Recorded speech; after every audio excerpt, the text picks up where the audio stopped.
علیہ وسلم تبرک بالقرآن فإنہ کلام اللہ وخرج من او کما قال علیہ الصلاۃ والسلام۔ زمانہ آج بھی قرآن ہی سے فیض پائے گا، مٹے گی ظلمت شب اور سارا عالم جگمگائے گا، اور وہ جو لٹ گئی میری عظمتیں میری غفلتوں کا خراج ہے، جو میں جاگ اٹھوں تو میرے لیے وہی تخت ہے وہی تاج ہے، اور جب سر میں ہوائے طاعت تھی سر سبز شجر امید کا تھا، جب سر سے عیسیاں چلنے لگی اس پیڑ نے پھلنا چھوڑ دیا، اللہ کی راہیں اب بھی ہیں کھلی، آثار و نشاں سب قائم ہیں، اللہ کے بندوں نے لیکن اس راہ پہ چلنا چھوڑ دیا۔ حضرات علماء گرامی قدر، اسٹیج پر جلوہ افروز مہمانان اعظام اور میرے بزرگوں اور بھائیوں اور پیارے بچوں، آپ کے سامنے بہت دیر سے علماء گرامی قدر پیش کیے جاتے رہے اور آپ ان کی نصیحتوں سے فائدہ اٹھاتے رہے، اور مجھے امید ہے کہ جو باتیں آپ کو بتائی گئی ہیں ان کو آپ نے عمل کی نیت سے سنا ہوگا۔ یہ ناچیز بھی آپ کے سامنے اپنا سبق سنانے ان علماء کی موجودگی میں حاضر ہوا بہت تھوڑے وقت کے لیے۔ اللہ مجھے صحیح کہنے ہم سب کو اس پر عمل کی توفیق عطا فرمائے۔ میرے بھائی اور بزرگوں، یہ آج کی مجلس اور آج کا یہ جلسہ قرآن کریم کی نسبت پر سجایا گیا ہے، تقریب کلام اللہ کی مناسبت پر آپ یہاں پر جمع ہوئے ہیں۔ میں نے قرآن کریم کی ایک سورت کی 2-3 آیتیں آپ کے سامنے پڑھی، اس سورت کا نام ہے سورہ رحمان۔ وہ اللہ کے کلام کی ایسی سورت ہے کہ جس سورت کو ہر ایک صاحب ایمان بندہ جب سنتا ہے تو عجیب لطف محسوس کرتا ہے۔ اس سورت میں اللہ رب الجلال نے دنیا اور آخرت کی اپنی عظیم عظیم نعمتوں کا تذکرہ فرمایا،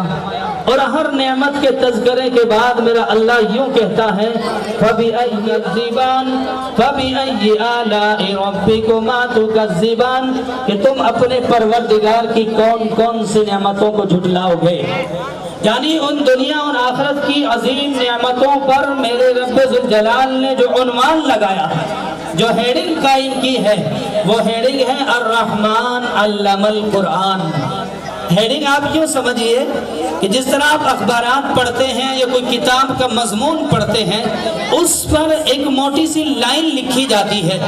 مثال کے طور پر کہیں کوئی خبر لگانی ہوتی ہے تو اس میں لکھا ہوتا ہے سڑک حادثے میں 2 بائک سوار ہلاک، یا اس طرح کی کوئی اور لائن لکھ دی جاتی ہے، کچھ بھی گویا کہ وہ پوری خبر کا ایک خلاصہ ہوتا ہے۔ وہ خلاصہ یہ بتاتا ہے کہ اس خبر کے اندر یہ بیان کیا گیا ہے، سفر پر گیا، کیا میں نے کرامات دیکھی، کیا چیزیں میں نے دیکھی اپنی زندگی میں، کیا کیا میں نے خوبیاں اور کمیاں پائی، حضرت کی ساری روزات وہ بیان کرتا ہے۔ اس ہیڈنگ کے تحت میرے اللہ نے کائنات کی ساری نعمتوں پر جو عنوان لگایا ہے وہ ہے الرحمن علم القرآن۔ رحمان وہ ہے جس نے قرآن کریم سکھایا۔ اس سورت مبارکہ کے اندر اللہ نے 3 بڑی عظیم نعمتوں کا تذکرہ فرمایا۔ سب سے پہلی نعمت اللہ نے اپنی صفت رحمانی کو بیان فرمایا۔ یہ اللہ کا ایسا صفتی نام ہے کہ جس کی تفسیر میں مفسرین یوں کہتے ہیں کہ اللہ کی ساری صفات پر یہ نام اکیلا بھاری ہے، جیسا کہ قطان بالکل کاٹنے والا، رحمان انتہائی رحمتوں کا سمندر، جوعان انتہائی بھوکا، یہ اس وزن پر صفتی نام اللہ کا لایا گیا ہے۔ اللہ نے اس کے بعد جو تذکرہ فرمایا اپنی نعمت کا، علم القرآن،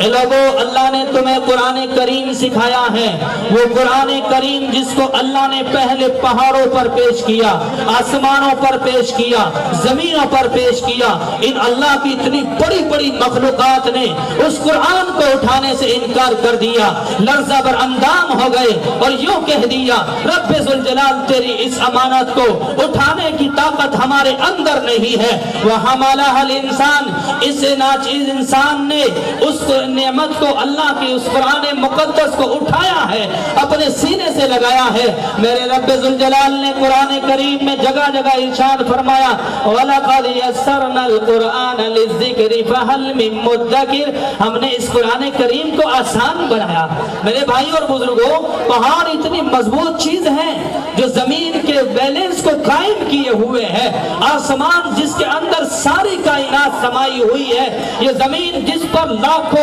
کروڑ ہا کروڑ اللہ کی مخلوق بسی ہے، کروڑوں انسان بسے ہوئے ہیں، ہمارے مکانات اور درخت اس پر قائم ہے، وہ ساری کی ساری مخلوقات اس قرآن کو اٹھانے سے منع کر رہی ہے۔ کوئی تو بات تھی،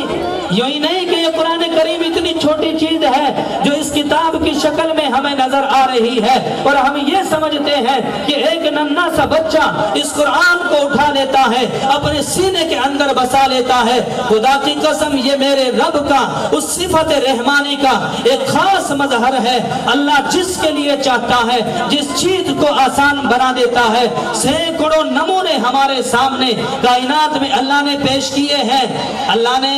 قوم عاد کے لیے، قوم سمود کے لیے پہاڑوں کو نرم بنا دیا تھا، وہ اپنے ہاتھوں سے پہاڑوں کو تراش کر اپنے مکانات بنایا کرتے تھے، نقش و نگاریاں قائم کیا کرتے تھے، وہ ان پہاڑوں کو تراش کر عالیشان محلات بنایا کرتے تھے۔ اللہ نے حضرت داؤد علیہ السلام کے لیے لوہے کو آسان اور نرم بنا دیا تھا۔ داؤد علیہ السلام اپنے ہاتھوں سے یوں موم کی طرح لوہے کو پگھلا کر کے زرہیں بنایا کرتے تھے۔ یہ میرے اللہ کا نظام ہے۔ اللہ نے اس امت کے لیے اس قرآن کو آسان بنایا ہے، اسی کا نتیجہ ہے ایک معصوم سے معصوم بچہ جو انتہائی ناسمجھی کی عمر میں ہو، وہ اس اللہ کے قرآن کا حافظ بن جاتا ہے، اور ایک بڑی عمر کا آدمی جو 80 سال 90 سال کی عمر کا ہو چکا ہو، وہ اس اللہ کے قرآن کا حافظ بن جاتا ہے۔ آج سے 4-5 سال پہلے کا واقعہ ہے، میرٹھ کی سرزمین پر ایک اجلاس منعقد ہوا، اس میں حافظ قرآنوں کو دستار باندھی جا رہی تھی، اور یہی مجلس میں اور اسی مجلس کے ان حفاظ کرام میں 82 سال کی ایک بڑھیا عورت آتی ہے اور آ کر کے وہاں کے علماء سے یوں کہتی ہے کہ میں ان علماء کے دستے مبارک سے اپنے سر پر بھی ایک دوپٹہ بسر میں افتخار رکھوانا چاہتی ہوں۔ اللہ کا کرم ہے اس 82 سال کی عمر میں میں بھی آج حافظ قرآن ہو کر کے اس مجلس میں حاضر ہوئی ہوں۔ میرے بھائی اور بزرگوں، اس صفت رحمانی کا یہ مظہر اللہ ہمیں جگہ جگہ دکھاتا ہے، ہر موڑ پر دکھاتا ہے۔ یہ آج آپ کو یہ قرآن کریم کے حفاظ اور یہ علماء گرامی قدر آپ کو بآسانی قرآن کی فضیلت بیان کرنے والے اور قرآن سنانے والے آپ کو مل رہے ہیں۔ اس کے پیچھے کہیں نہ کہیں ایک راز ہے۔ حافظ عبدالعزیز صاحب جو شاہ حافظ رمضان صاحب کے بھی استاد ہوتے تھے، تو پھر اس کے بعد وہ چراغ جلا جس سے آج ہزاروں چراغ یہاں پر جل رہے ہیں۔ میرے بھائی اور بزرگوں، ان چراغوں کی اور ان حافظ قرآنوں کی اور ان دینی مدرسوں کی قدر کرو، ورنہ خدا کی قسم دنیا میں جہاں قرآن کریم کے پڑھنے والے نہیں ہیں وہاں کے مسلمانوں کی زندگیاں دیکھو۔ ہمارے قریب میں حضرت مولانا سالم صاحب رحمت اللہ علیہ کے ایک بیٹے ہوتے ہیں جو امریکہ میں مقیم ہے، انہوں نے اپنی روداد ایک مرتبہ یوں بیان کی ہے کہ میں ایک مرتبہ فلائٹ سے سفر کر کے امریکہ کے دوسرے شہر میں جمعے کی نماز با جماعت ادا کرنے کے لیے پہنچا۔ جہاں پر میں رہتا ہوں وہاں جمعے کی نماز نہیں ہوتی تھی۔ جب میں وہاں گیا میں نے جا کر ٹیکسی ڈرائیور سے پوچھا کہ مجھے کوئی ایسی جگہ بتاؤ جہاں آج فرائیڈے کے دن یعنی جمعے کے دن کچھ داڑھی ٹوپی والے لوگ جمع ہوتے ہوں۔